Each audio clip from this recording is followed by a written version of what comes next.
Hello and welcome back to my channel where we talk about health tips and the word of the Lord. All right, you guys, today I was going to mention scented candles. I don't want to show you the brand of this. It was a gift, but scented candles and and different air fresheners. There's something that you're going to probably want to keep out of your house. They've got chemicals that actually can be hard on your hormones and can be hard on all kinds of systems in your body. Luckily for me, I get headaches from these types of things, which is good because it's good to know what's affecting your system, you know? So I actually just always get, this was a gift, so I just have it around, but actual honey, or not honey, actual beeswax candles, sorry. Beeswax candles. So that's what I use. I always use beeswax candles. I think they're perfectly healthy for you. There's actually a lot of different research that I started reading about that if you want to look at the research for what beeswax honeys are good for you, just go ahead and spend some time doing that too. So change out all your fake scents in your house, those Glade things, all the, the plug-ins, all that stuff, get rid of it. It's all toxins, So not everything that smells good is good for you. And maybe change things out with essential oils. That can be good for, much better for you if you like a good smelling aroma, which I'm not against that. It's pretty good. All right, you guys. Today I was in Isaiah 51, and Isaiah is so full of it. So I've been spending a lot of time researching and spending time with the prophets, and the prophetic words in the Bible and how God uses these things continuously because there's nothing new under the sun. So I wanted to talk also a little bit about, how, because we've talked about a little bit about relationships and demonic things and things like that. And one of the fastest and best ways to cure yourself from, cycles that have repeated themselves is, first of all, obviously read the word. If you're new to the word, or you're new to this channel, right? We talk about the Lord, and salvation's for everyone. Everyone who calls on the name of the Lord will be saved. So you call on the name of the Lord, maybe you're dealing with anxiety, maybe you're dealing with some sort of spirit of rejection, maybe abandonment, maybe you've made some mistakes, maybe you've seen the patterns in your life continuously trying to keep you in these cycles. We have to get the fear of man and put it where it belongs. Get rid of it. Because once you know God is in charge of everything, it really puts everything in perspective. And so, yes, we have to battle things. We're battling things. We're battling to be in his direction, right? We're battling for that because we're always trying to put stuff that is causing our brain to tell us, that you're this, that, the next, or cycles that you don't want to be in. Deliverance is for everyone. So if you've seen a cycle in your life, God will renew your spirit. He will take you to the next level if you diligently seek him. You keep on asking, you keep on pressing forward. I know for myself, there's lots of things that I wasn't able to come to awareness of right away. God never did this to me, okay, perfect, you're perfect. No, because he wants to keep that relationship, and he's healing us from whatever we grew up with, right? If you grew up with a certain cycle and maybe you didn't even know there was anything wrong there for a long time until you came up into another situation that was starting to cause you some issues, and you're like, why am I doing this? Why is this happening?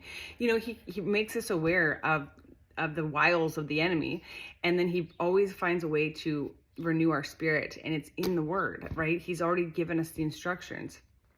We sometimes overcomplicate things because there's a resistance, right? And so we have to get to the point where we know that God is 100%, even if we're not 100% there yet, right? First is salvation, knowing that we need a savior. That is the first place when we see our cycles show themselves up. I was watching some interviews with Hulk Hogan, as you guys know.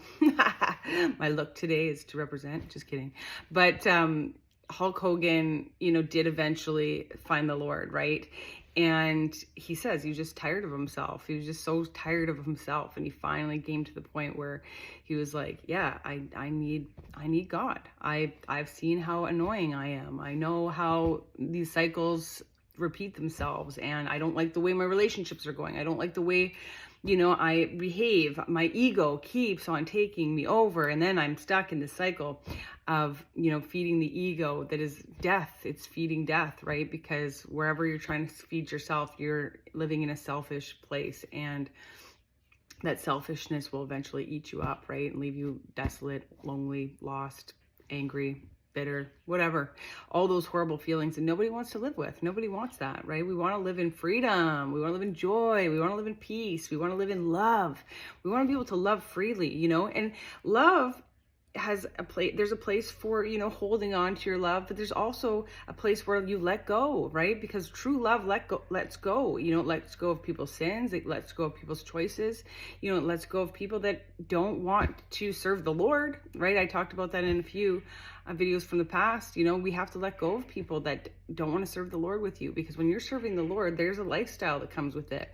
And your lifestyle has to be pretty regimented, right? Like it's, you're living in obedience to God, and you're listening to him, you're praying, you're taking care of your body, you're taking care of your health, you're not indulging in sinful behaviors, you're not indulging in, exchanges, contractual exchanges, right? You're living into, you're honoring your boss, you're honoring your neighbor, you're honoring, there's a long list of things too. You're taking care of the widows and the orphans. You have a list of things you have to do. And when you fill yourself up with God's lifestyle, there's really not any room for stupid anymore, right? So love accepts the fact that everybody has that choice.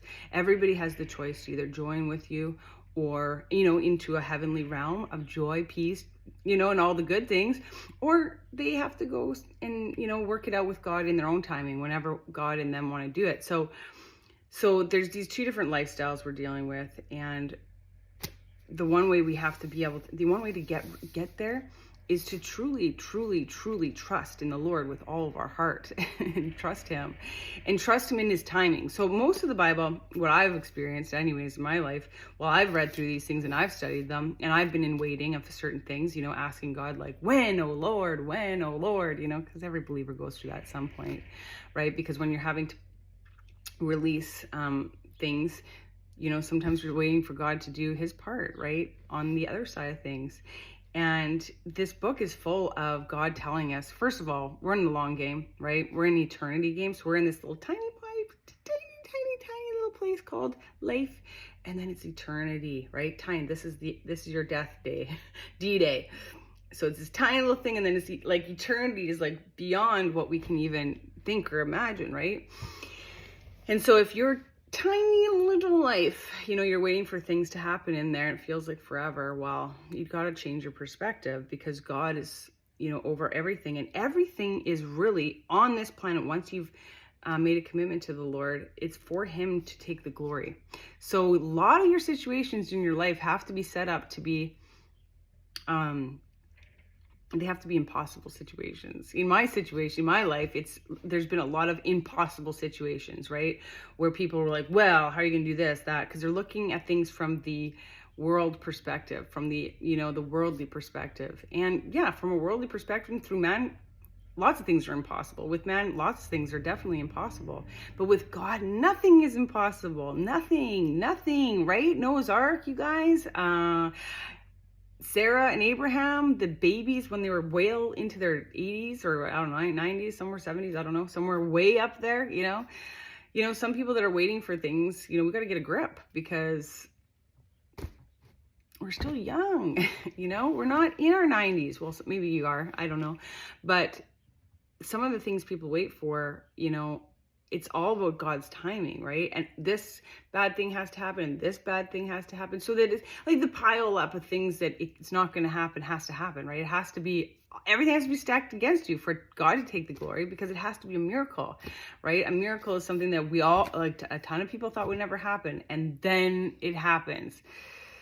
I know, it's just God's way, and it's not like he always is like that. He's not always doing that. A lot of times he does open up the door for people. I know when I was a first believer, when I was a new believer, God was just opening up doors left, right, and center, because that's the cooing stage, right? Like, just like the honeymoon stage in relationship. Like, he needs to build that trust with us right away, and he wants to bless us right away, so that we know that he does love us, right? Just like any other pursuer, right? When you're pursuing a woman, you know, or, you know, if you're a woman, you should be waiting for a man to pursue you. If he's not pursuing you, he's not interested, okay? I just want to say that if he's not pursuing you, he's not interested. Let him go. But other people, you know, when you're doing things right, you know, a man will pursue you, and there is a honeymoon stage, and there, you know, he will stack it up so that you know that you learn to trust him, right? And people after the honeymoon stage a lot of times fall out, which is not good. It's not good, but God gave it. God is like that with us as well. He takes a time where he's like, okay, I need you to settle into the fact that I've proven to you, you do know I love you, but do you love me?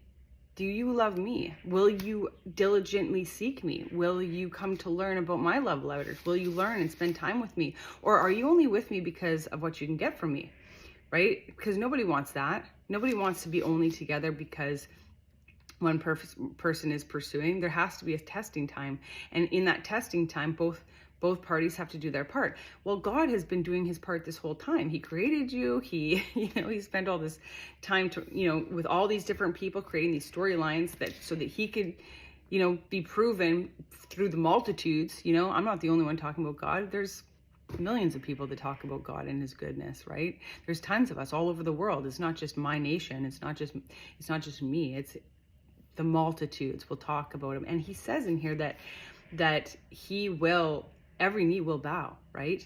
And so we have to know that what he's saying in here. So if you're looking for a word for yourself right now, even if you're waiting for something, or you're hoping that something's changed, or, you know, just get in here. He said, listen to me, my people, and give ear to me, O my nation, for law will proceed from me, and I will make my justice rest. As a light of the peoples, my righteousness is near. My salvation has gone forth, and my arms will judge the peoples. The coastlands will wait upon me, and my arm will they trust. Lift up your eyes to the heavens and look on the earth beneath. For the heavens will vanish away like smoke. The earth will grow old like a garment, and those who dwell in it will die in like manner. But my salvation will be forever. My righteousness will not be abolished. Listen to me, you who know righteousness, you people in whose heart is my law. Do not fear the reproach of men, nor be afraid of their insults. For the moth will eat them up like a garment, and the worm will eat them like wool. But my righteousness will be forever, and my salvation from generation to generation. Awake, awake, put on strength, O arm of the Lord. Awake, as in the ancient days, in generations of old. Are you not the arm that cut Rahab apart and wounded the serpent?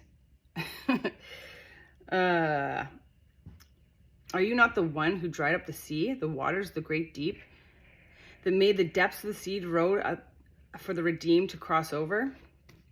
The Lord shall return and come to Zion with singing, with everlasting joy on their heads. They shall obtain joy and gladness. Sorrow and sighing shall flee away. So let's just not forget, first of all, that every day that we have on this earth is an opportunity to praise the Lord, right? Secondly, God will win every battle, every single thing. You know, every tear will be wiped away. There will be nothing left on that side. But here, he also promises and guarantees that we will rejoice in the land of the living. So I just wanted you guys to remind you that spend time with him today. Please don't end up like Hulk Hogan or even Ozzy Osbourne. I don't know what those guys, but at the end of the day, your whole life should be an echo of his goodness. And if you're waiting till the last minute, that sucks, because your days are so much better when you have the Lord. There's nothing better than having God in your life. And so if you're one of those people that are waiting, you know, to spend time with him or to serve him, that's the biggest mistake you'll ever make, you know. And everybody that I know that had became a believer later in life regretted that they lost so much time, because once you have that with you, your whole perspective is changed. Everything is different. Everything is better. And you don't want to miss the best days of your life serving this world that's fleeting, that's falling, that's dying. You want to serve the one true God, the one who loves you. And you want to find out the secrets of heaven, because he's handing them out to his people all the time.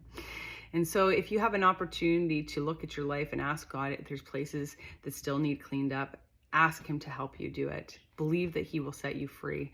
Ask him to show you verses that will connect you, and open your word every single day. This is the most important health tip of all things.